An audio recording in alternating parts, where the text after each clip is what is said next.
জামাই আর বউ মিলে একটা ডালা সাজালাম, যেটা দেখানো নিয়ে দুইজনেই মারামারি লেগে গেলাম।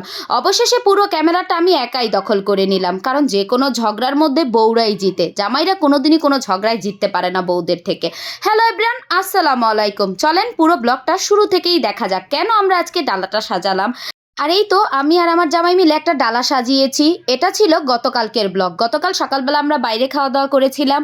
আর বাসায় আসার পরে আমি সবগুলা খাবার দাবার ফ্রিজ থেকে নামিয়ে নিয়েছিলাম। এগুলো গত শুক্রবার আম্মু যে রান্নাবান্না করেছিল, সেই রান্নাবান্নায় সব কিছু আম্মু ফ্রিজে রেখে দিয়েছিল। তো সেইগুলাই আজকে আমি সব কিছু নামিয়ে নিয়েছি। মূলত এগুলো আমার জামাই সাহেবের জন্যই রাখছিল। তো জামাই আর আমি মিলে এখানে ডালাটা সাজাইলাম, আর এখানে আমার জামাই আমার সাথে মারামারি করতেছিল। সে এই ডালাটা সাজাইছে, এই জন্য সে পুরো ক্যামেরাটা দখল করে সে ছবি তুলবে, ভিডিও করবে। তার কারণ সে আজকে পুরো ডালাটাই নাকি তার বউয়ের জন্য সাজাইছে, কিন্তু হাস্যকর ব্যাপার হচ্ছে এই পুরো খাবার দাবার তার জন্য শ্বশুরবাড়ি থেকে পাঠানো হয়েছে, যেটা আমার কথা ছিল এভাবে ডালা সাজায় তাকে প্রেজেন্ট করা। তো আমার মাথায় তো এত কিছু চাপেও না, আর আমার এইসব কথা মনেও ছিল না। সেই সুন্দর করে এগুলা সাজায় দাজায় নিয়ে আসছে, এরপর নিয়ে এসে বলতেছে যে আমার একটু ভিডিও করে দাও। আমিও সুন্দর করে ক্যামেরাটা অন করলাম, এরপর পুরো ভিডিও ক্রেডিটটা সে নিয়ে নিল। যখনই আমি ক্যামেরার সামনে আসতে যাই, তখন আমাকে আর আসতে দেয় না, পুরো ভিডিওর ক্রেডিট তাই নাকি নিবে। তো যেহেতু সে নিতে চাইছিল, পরে তো আমি একদম ঝগড়াই বাজাই দিছি। এরপরে ঝগড়াঝাটি করে জয়ী হয়েছি আমি, কারণ সবসময় বউরাই জয়ী হয়, কোনোদিনই জামাইরা বউদের উপর দিয়ে যেতে পারে না। যে কোনো ঝগড়ায় বউরা সবসময় জয়ী, কিন্তু ঠিক বলেছি না? আপনাদের কি ধারণা বলেন তো? আপনারা কি এরকম করেন না জামাইয়ের সাথে?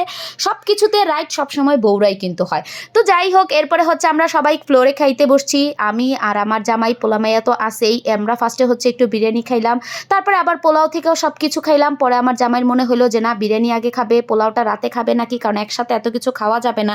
আবার সাথে তো গরুর মাংস ছিল, সেটা নাকি রাতে খাবে। যদিও খাবারটা জামাইয়ের জন্য পাঠাইছে, কিন্তু অনেক বেশি পরিমাণ ছিল, এই জন্য আমরা দুইবার খাওয়ার পরেও আরও একদিন খাওয়া যাবে এমন পরিমাণই রয়ে গিয়েছিল। এটা তো আমার জামাইয়ের পক্ষে একা খাওয়া সম্ভব না।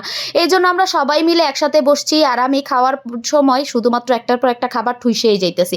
আর খাইতে খাইতে আমার গালগুলো ফুললাই যাইতেছে। কতক্ষণ শশা খাইতেছি, কতক্ষণ কাবাব খাইতেছি, কতক্ষণ বিরিয়ানি খাইতেছি, মানে খাবার খাইতেই আসি, মনে হইতেছে ঘোড়া চলতেছে চলতেছে চলতেছে।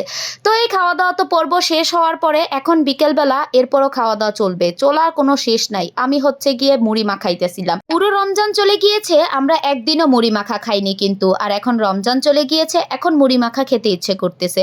তো খেতে ইচ্ছে করলে আর কি করার, সেটা খেয়ে ফেলতে হয়, তাই না? বলেন, ঠিক বলছি না? তো আমি এখানে মুড়ি মাখার জন্য আলুর চপ, বেগুনি, পেঁয়াজি, তারপরে পেঁয়াজ, কাঁচামরিচ, সব কিছু, লেবু, এগুলো সব কিছু নিয়ে নিয়েছি। এরপর সুন্দর করে সব কিছু মাখাই নিয়েছি। এবার মুড়িটা দিয়ে সুন্দর করে মাখাই নিব, একটু সরিষার তেলও দিব। আজকে মুড়ির মধ্যে যে আলুর চপ, বেগুনি দিয়েছিলাম, সেগুলো নাকি একটু বেশি হয়ে গিয়েছে, যেটা আমার জামাইয়ের মতে আজকের রাবিশগুলা মুড়ির মধ্যে বেশি হয়ে গিয়েছে। মানে এই আলুর চপ, বেগুনি যেগুলা থাকে, এগুলারে আমার জামাই বলে রাবিশ। তো রাবিশগুলা নাকি বেশি হয়ে গেছে, কিন্তু ব্যাপার না, আমরাই তো খাবো। ইদানিং ভয়েস দিতে এলে আমার তো মেজাজটাই খারাপ হয়ে যায়। আশেপাশে এত বেশি পরিমাণ ঝামেলা, মানে চারপাশে মানুষ শুধু ঝগড়াই করতে থাকে। তো যাই হোক, আজকের মতো টাটা, বাই বাই।